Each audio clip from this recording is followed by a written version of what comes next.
উপস্থিত থাকবেন মজলুম জননেতা বিএনপির চেয়ারম্যান জনাব তারেক রহমান। বিএনপি চেয়ারম্যান তারেক রহমানের সফরকে ঘিরে উৎসবের নগরীতে পরিণত হয়েছে সিলেট। দলীয় প্রধানকে বরণ করে নিতে নেতাকর্মীদের ব্যাপক আয়োজন। 22 তারিখ সকাল 10টা আলিয়া মাদ্রাসা মাঠে বুধবার সকালে সমাবেশস্থল আলিয়া মাদ্রাসা মাঠে চলে শেষ মুহূর্তের প্রস্তুতি। মঞ্চ প্রস্তুত, প্যান্ডেল তৈরি সহ নানা কাজে ব্যস্ত স্থানীয় নেতাকর্মীরা। তারেক রহমানকে বরণ করে নিতে উন্মুখ হয়ে আছেন জেলাবাসী। অধীর অপেক্ষায় আগ্রহ নিয়ে বসে রয়েছে তারেক রহমানের পবিত্র মাটি সিলেটে এক নজর দেখার জন্য। নিরাপত্তা বেষ্টনী দিয়ে নারীদেরকে বসার ব্যবস্থা করা হচ্ছে। ইনশাআল্লাহ সেদিন প্রচুর নারী সমাগম হবে। আমরা প্রত্যাশা করছি স্মরণকালের সর্ববৃহৎ জনসমাবেশ সিলেটে হবে। বিএনপি চেয়ারম্যানের সফর নির্বিঘ্ন করতে আইনশৃঙ্খলা বাহিনীর পক্ষ থেকে নেওয়া হয়েছে বাড়তি নিরাপত্তা ব্যবস্থা।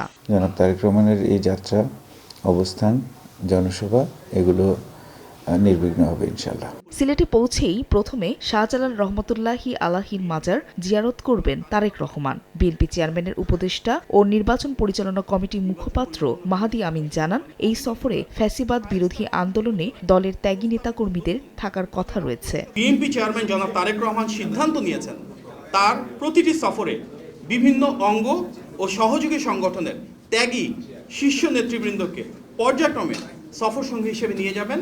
তাদেরকে দেশের জন্য, গণতন্ত্রের জন্য যে সংগ্রাম তার জন্য মূল্যায়িত করবেন। 1991 সালে তত্ত্বাবধায়ক সরকার ব্যবস্থা প্রবর্তনের পর থেকে বিএনপি চেয়ারপারসন বেগম খালেদা জিয়া হযরত শাহজালাল রহমতুল্লাহি আলাহি ও হযরত শাহপরান রহমতুল্লাহি আলাহির মাজার জিয়ারতের মধ্য দিয়ে নির্বাচনী প্রচারণা শুরু করতেন। এরই ধারাবাহিকতায় দলের বর্তমান চেয়ারম্যান তারেক রহমানও সিলেট থেকে শুরু করবেন ত্রয়োদশ জাতীয় সংসদ নির্বাচনের প্রচারণা।